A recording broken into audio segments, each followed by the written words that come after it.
नमस्कार दोस्तों, मैं सरोज पांडे।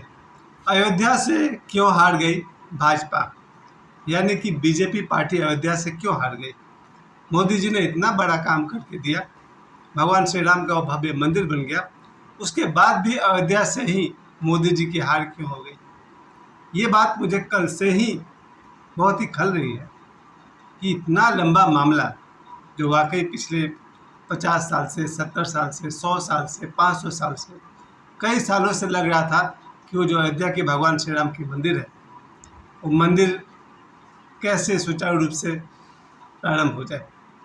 इतना बड़ा काम मोदी जी ने किया, जिसके लिए किसी ज़माने में देवराहा बाबा ने अपना प्रवचन दिया था, कभी ओशो ने भी इस पर बात कही थी।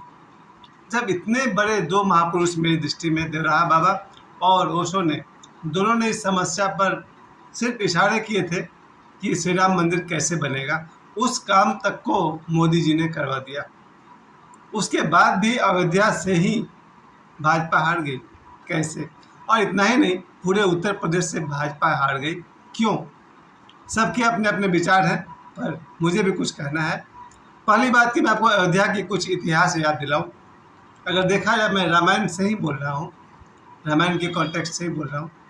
आप याद कीजिए, रामायण के बिल्कुल शुरुआत में जहाँ पर माता कैकेयी के साथ आती है मंथरा, और आप ध्यान दीजिएगा, पूरे रामायण के दिशा को बदल दिया मंथरा ने। याद है आपको मंथरा? क्योंकि उन्होंने ही सबसे पहले ये बात माता कैकेयी के मन में डाला कि अगर राम राजा बन गया तो फिर भरत तो दास बनकर रह जाएगा। और कितना मुश्किल से उसने मैनिपुलेट करके माता कैकेयी को याद दिलाया कि एक समय में आपको महाराज दशरथ, उन्होंने 2 वरदान देने का वचन दिया था, यही समय है, वो वरदान को मांग लो। और मंथरा के कहने पर माता कैकेयी ने 2 वरदान मांगे थे, भगवान श्री राम को वनवास और राजा भरत को राजगद्दी। चलिए ठीक है, वहाँ से आप समझ सकते हैं कि अयोध्या जैसे पुण्य नगरी, वहाँ भी एक मंथरा, वहाँ और भी महात्मा थे, बड़े बड़े दिव्य आत्मा थे, महाराज दशरथ थे, माता कौशल्या थी, भगवान श्री राम थे। अगर 10-20 भी दिव्य विभूति वहाँ थे, उसके बाद भी एक मंथरा ने पूरे रामायण का घटनाओं का दिशा बदल दिया। इसका मतलब क्या निकलेगा? इसका तो यही मतलब निकलेगा ना कि 10 दिव्य पुरुष भी भगवान श्री राम के होते हुए, या उनकी माता जी के होते हुए, उनके पिता जी के होते हुए, अगर एक मंथरा अपना काम कर गई, इसका मतलब ये होता है कि अच्छाई में ताकत जरूर होती है, तो बुराई भी कमज़ोर चीज़ नहीं होता है। याद रखिए, सृष्टि में हमेशा 2 तरह की ताकतें हैं, अच्छाई और बुराई, और कभी भी आप किसी ताकत को कमज़ोर मत समझिए। तो यहाँ से रामायण का पूरा दिशा ही बदल गया। दूसरी घटना अयोध्या को लेकर के मैं फिर से कहूँगा, जब भगवान राम 14 वर्ष का वनवास पूरे करके वापस अयोध्या में लौटते हैं, और उनके लौटने के बाद कुछ ही दिनों के बाद लोगों में बातचीत शुरू हो जाती है कि माता सीता रावण के पास रही है 6 महीना तक। तो उनकी पवित्रता पर लोगों ने संदेह करना शुरू कर दिया। नाम तो सिर्फ एक धोबी का लिया गया कि हाँ, एक धोबी ने ऐसी बात कही थी, लेकिन क्या सिर्फ धोबी ने ऐसी बात कही होगी? आप सोच कर देखिए, कॉमन आदमी का माइंड, अगर किसी आदमी के पत्नी को कोई 6 महीना के लिए किडनैप करके ले जाए, तो क्या समाज में जितने भी लोग हैं, सबके मन में ये बात नहीं उठ जाता है? उस स्त्री के पवित्रता पर प्रश्न उठता है या नहीं? तो एक कॉमन आदमी, कोई भी आदमी, अगर मैं अपनी बात करूं, अगर मुझे पता चल जाए कि मेरे दोस्त की बीवी को 6 महीना कोई उठाकर अपने घर पे रखा था, तो उसके पवित्रता के प्रति संदेह उठता है या नहीं? एक कॉमन आदमी को उठता ही है।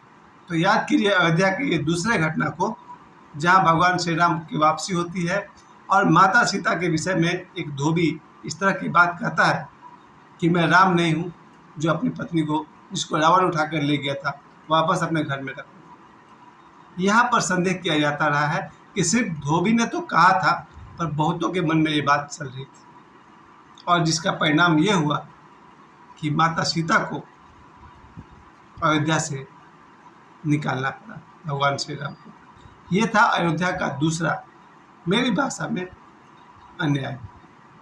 लेकिन मैं कौन होता हूँ कहने वाला कि न्याय क्या है, अन्याय क्या है। फिर भी मुझे दिखता है एक आम आदमी होने के नाते कि माता सीता को अगर अयोध्या से निकाला गया है उस धोबी के कहने पर, तो ये अयोध्या में अन्याय हुआ वहाँ के जनता के कारण। तीसरी घटना भी अयोध्या की ही है। जब 12 वर्ष के बाद लव कुश वापस भगवान राम के दरबार में आते हैं और जहाँ उन्हें अपना परिचय देना होता है कि मैं माता सीता का पुत्र हूँ, भगवान श्री राम का पुत्र हूँ, उस घटना के बाद भी अयोध्या वासियों के सामने माता सीता को अपनी पवित्रता की परीक्षा देनी पड़ती है, आखिरी परीक्षा, जिसमें कि वो कहती हैं कि ये धरती फट जाओ और मैं उसमें समा जाऊं, अगर मैं पवित्र हूँ तो। और धरती फट जाती है और माता सीता उसमें समाहित हो जाती है। और यहाँ जाकर पता चलता है, माता सीता को खोकर लोगों को एहसास होता है कि हम लोगों ने क्या कर दिया। और तीसरी के बाद अब मैं चौथी घटना की बात करूँगा अयोध्या की ही।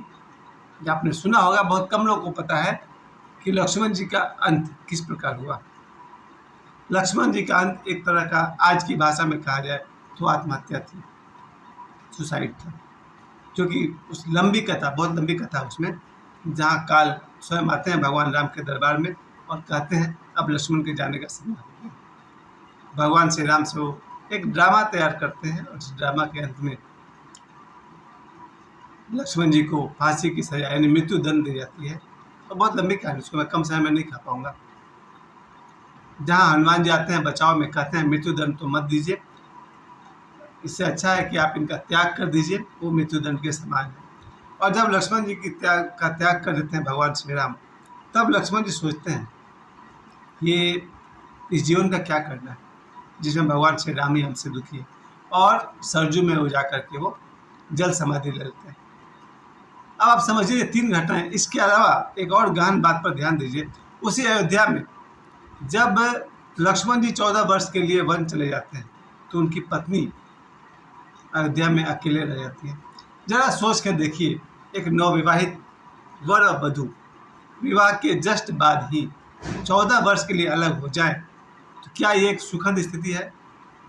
वही हुआ था। लक्ष्मण जी ने जब निर्णय कर लिया कि मैं अपने भैया के साथ रहूँगा, भगवान श्री राम के साथ रहूँगा, उनकी सेवा करूँगा, और वो अपनी पत्नी को छोड़कर चले गए। किसी भी स्थिति में अगर देखा जाए, मैं तो सोच सकता हूँ किसी स्त्री को अगर उसका पति 14 वर्ष के लिए छोड़कर चला जाए तो मेरे हिसाब से तो बहुत ही दुखद बात है। अब मैं लौटता हूँ इस 4 घटनाओं के बाद कल की राजनीति पर।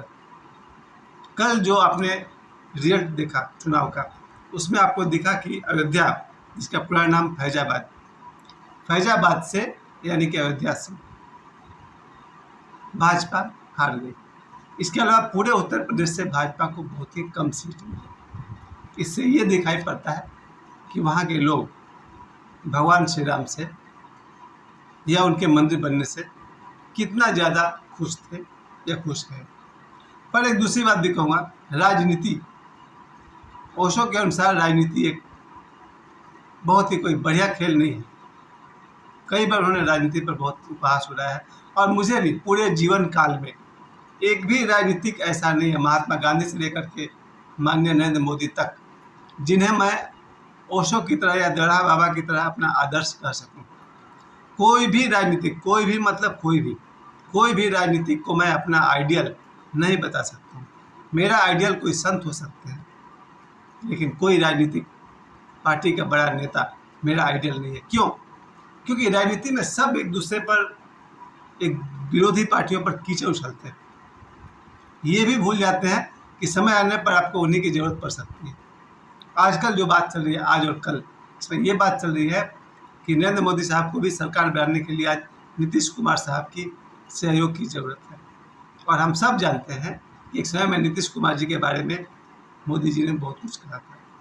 खैर, उसी तरह से आज ये भी लोग जानते हैं कि चंद्रबाबू नायडू की आज सहयोग की ज़रूरत है मोदी जी को, और उनके खिलाफ भी बहुत पहले बोल चुके हैं।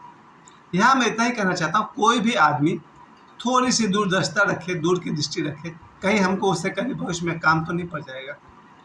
अगर आपको लगता है भविष्य में मुझे किसी की भी जरूरत नहीं है तो आप खुलकर सच बोलिए। लेकिन राजनीति में हर कोई एक दूसरे पर डिपेंड है, कब आपको किसकी जरूरत पड़ जाएगी।